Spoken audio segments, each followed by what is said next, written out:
Hi, everyone. So my name is Johnny Quach, and I work at a company called AirHelp. We have an office in Gdansk, in Krakow, and in Berlin. And today, I'm going to talk about mainly 2 or 3 things.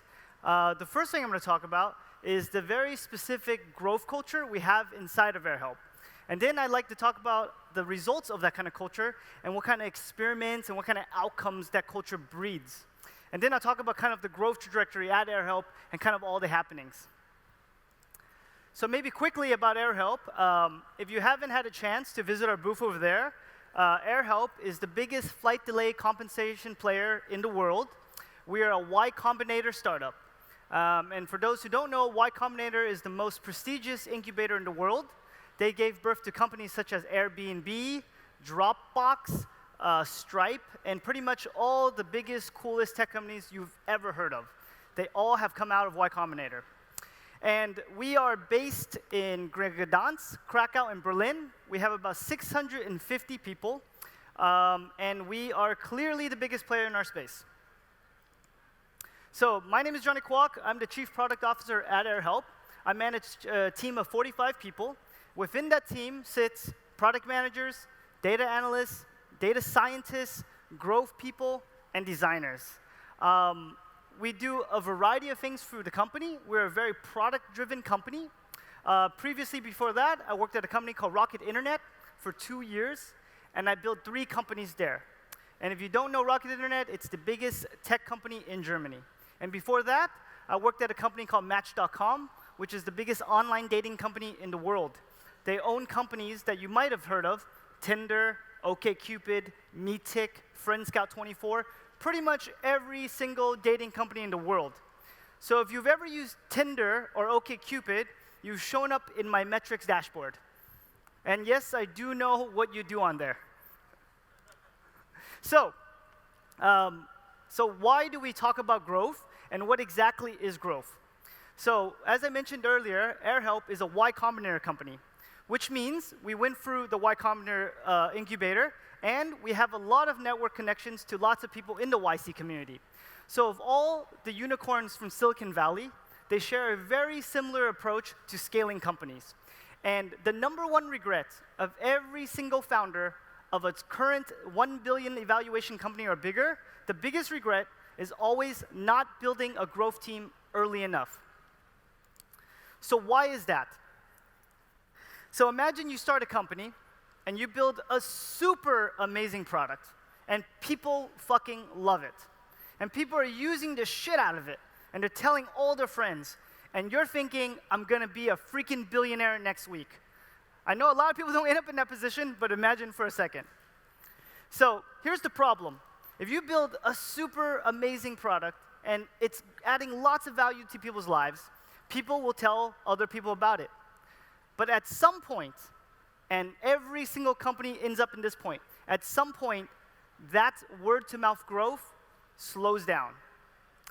And if you focus a lot of your attention on building an amazing product which spreads word of mouth, at some point, you won't even know why new users are joining. And the problem is, at that point, finding more and more users becomes extremely challenging, because you don't even know what drove the growth in the first place. So every single company on this screen shares 3 things in common.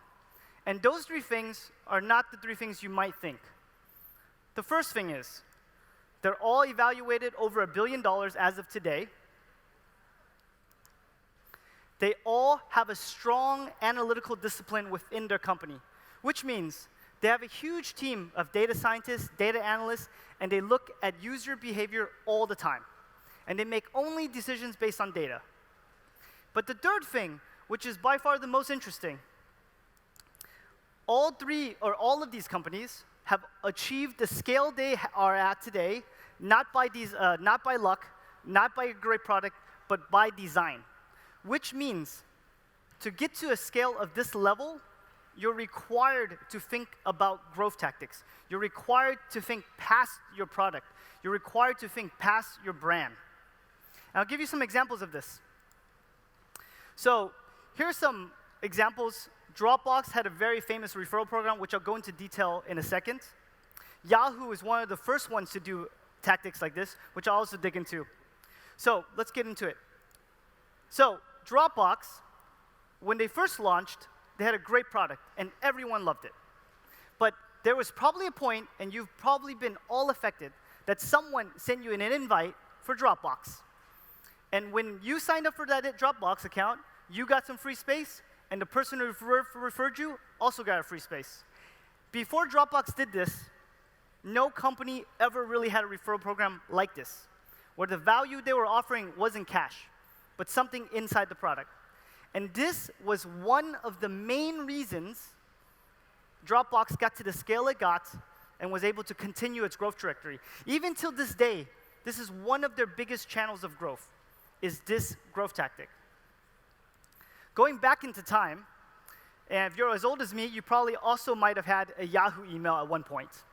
And the funny thing about Yahoo emails is, in the very, very beginning, the first time anyone ever used Yahoo, at the bottom of their email, there was a link to sign up for your own Yahoo email. So imagine that for a second. Every time a person signs up on your company, and every time they send one email, they tell other people about your company. That isn't by accident. That is someone sat there and thought about the right tactics and the right strategy to create this kind of growth. And by doing that, Yahoo reached the scale that you all know and love. So, can everybody with an iPhone raise their hands? Okay, about 42% or so. And the funny thing about iPhones is it has a mail app. And within that mail app, you also have the exact same tactic. And this almost feels completely normal today. But you have to imagine that in 1990, this was very strange. And this was extremely innovative. So growth is an innovation and creativity arms race. That means the company that executes and strategizes and thinks about growth early is the key winner. That is one of the biggest decision makers for if your company ever gets to scale. So for me, growth is culture plus experimentation. And you notice this weird little fire symbol there, and I'll talk a lot about it. I really like emoticons, so I use it all throughout this presentation. So let's talk about culture first. So in 2017, Abercrombie & Fitch reported $571 million in revenue of just their e-commerce business. That's about 25% of their entire business. So the question is, does this make Abercrombie & Fitch an e-commerce company? And the simple answer is no, it doesn't. Because what defines a company as an e-commerce company, or a tech startup, or any kind of company for that matter? It is what they optimize for. And Abercrombie & Fitch, when you go to their website and you want to buy something, the experience you get through their product is an experience that mirrors what it would feel like when you go to a store. But they don't optimize for growth.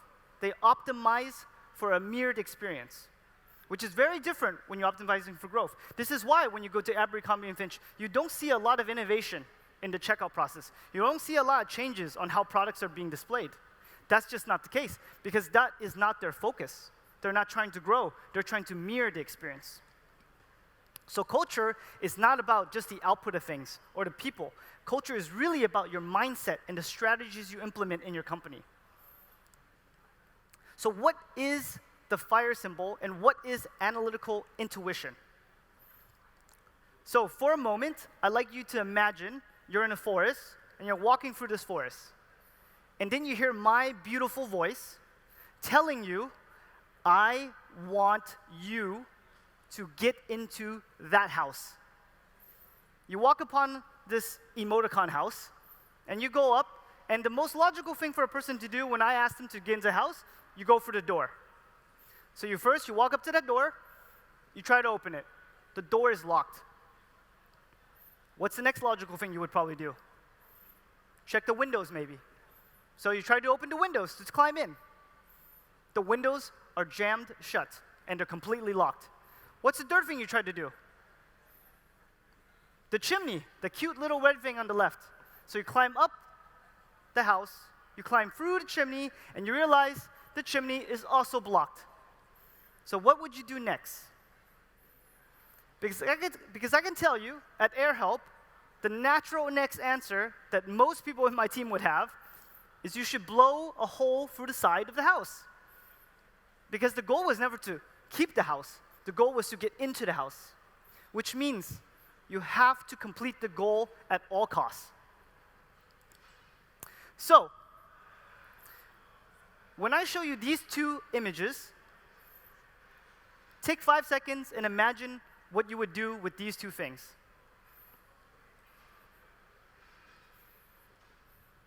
For me, only one picture emerges.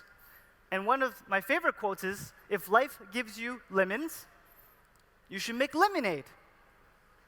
Because this is the way you should be thinking about all problems. You think about solutions that don't make sense. You think about solutions that are past what you're comfortable doing.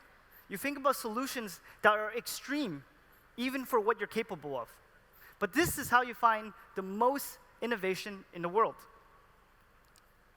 So, in short, you want to do everything short of illegal to find growth.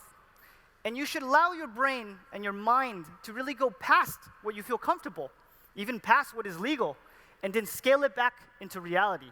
But if you don't allow yourself that kind of freedom to explore those ideas, you'll always be bounded by the restrictions that you see around you. And you will never be able to create a company that truly has explosive growth. So, one of the things I do in AirHelp is I try to maintain this spirit, and I'm trying to maintain this culture. But it's not easy, because it's not really for everyone, and it takes a lot of work to build this intuition bone.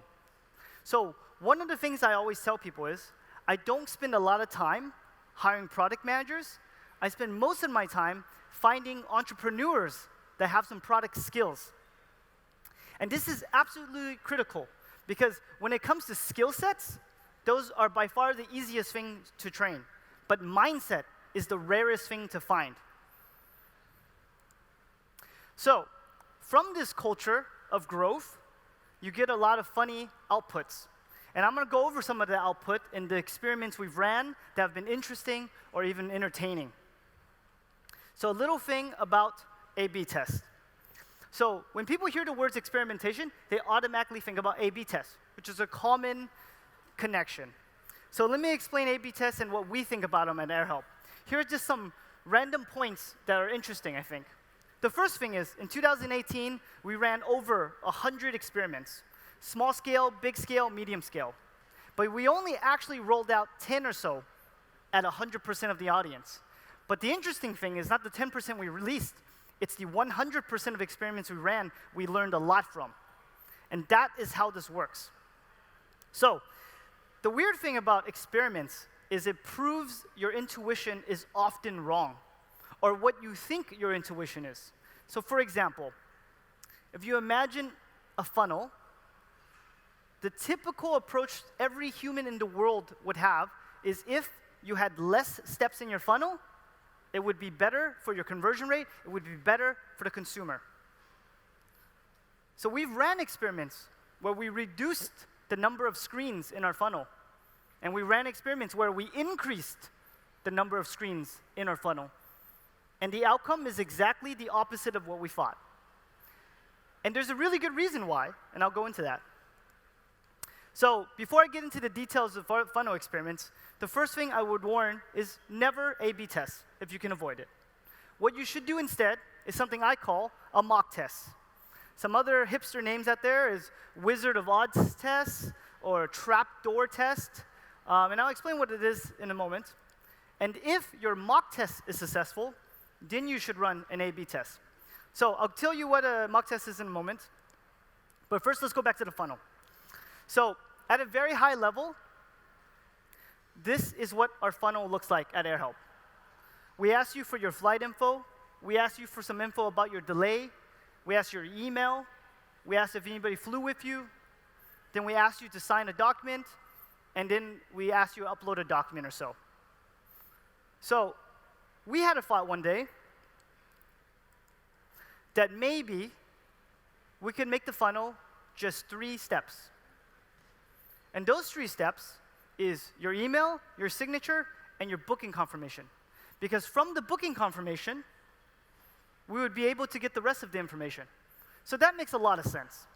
So the natural next step that most product managers end up doing in this scenario is they start planning to build this new funnel with 3 steps. Now, the problem is, in this new funnel, you're asking someone to upload a document. So you're going to need a way to extract that data. So you think about, OK, I'll use OCR, I'll scan some of the documents, I'll extract that data, I'll put it into a model. And that is also possible.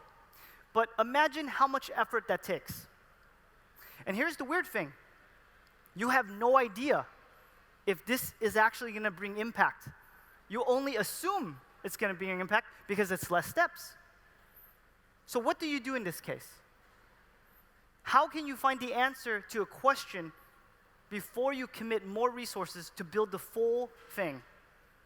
I'll show you what we did. So first, we start with the 3 steps that we want to see, the 3 steps that are absolutely necessary for us. So we start with these 3 steps. And we said, we just need to know what is the conversion of people who start from the left and go to the right. So we could just build this funnel, we could build this scanning thing, and we could do all that. But what we did instead was we took these 3 steps, and we just reordered them. So what we would do is we would run this test against the control, and we would only count the users from the first to the 3rd step as the conversion rate. And then we would compare it to the current funnel of the first step versus the last 7th step. And in this scenario, you will find out what the difference in conversion rate is without ever building any new technology. All you did was reorder steps and create 2 variants. And this would save you 7 months of work before you commit to engineering. Before you even get to that level, you're able to find out your answers. Similar example. So at AirHelp, we've currently, and we've always talked in the past, should we have a referral program? You know, we get money for people who have delayed flights. We imagine this is a product that would resonate, that you would want to share with your friends. But the problem is, we assume you would share with your friends, but we have no idea if you actually would. And building a referral program is quite an effort. It would take a minimum of 2 months, maybe 6 months if you want to do it all in-house. So what do you do in this case in which you want to build something that you think is impactful, but you don't want to commit the resources? Well, you need to think of a mock test, similar to the one I just showed you. So what we did in this case was, after you finish our funnel, at the end of it, we show you a pop-up. And the pop-up says, make some extra cash, refer a friend, and you get some money too. If the user clicks the button Start, we tell them, thank you for your interest. We'll contact you when we're finished. So what I have essentially done here is I've also found out the conversion rate of anybody who would actually use this. And from there, I could take that number, and I could model out how much revenue that is, and I could tell you if it's a positive business case to invest in building the whole program or not. And this took maybe 20 minutes to set up. But most people would go and actually build the referral program and release it and launch it and then be sad after 8 months when their numbers don't look like the way they do. With this method, you can actually predict and you can even forecast what your impact is before you even commit.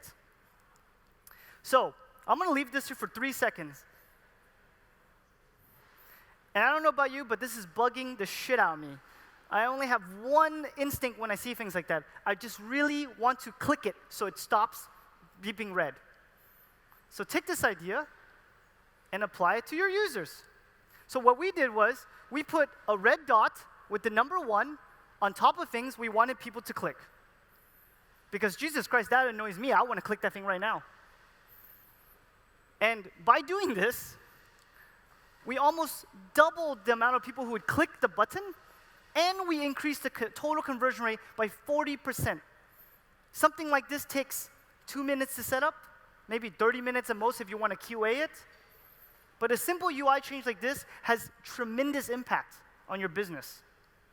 So you have to think past what is comfortable. you have to think back what is standard, and you have to think past what you would usually do if you had restrictions. But the thing is about AirHelp, it's not the product team, it's not the engineering team, it's the whole company that shares a very similar culture. That was very epic. Very quickly, this is a real photo of lawyers, and this is a real photo of the AirHelp lawyers. So our lawyers are extremely entrepreneurial. They also support us in coming up with these crazy ideas. They find ways to make it happen. But that is why you need the whole company's culture to be aligned. So let me summarize really quickly 3 points. First one is, do everything short of illegal to find growth. Second, focus on people, not tactics. And third, build a culture that encourages creativity. And finally, culture is defined by your organization's previous successful decisions, which means if today you made great growth decisions and they became successful, your company tomorrow will have a dope-ass growth culture just like AirHelp. Thank you. Thank you so much.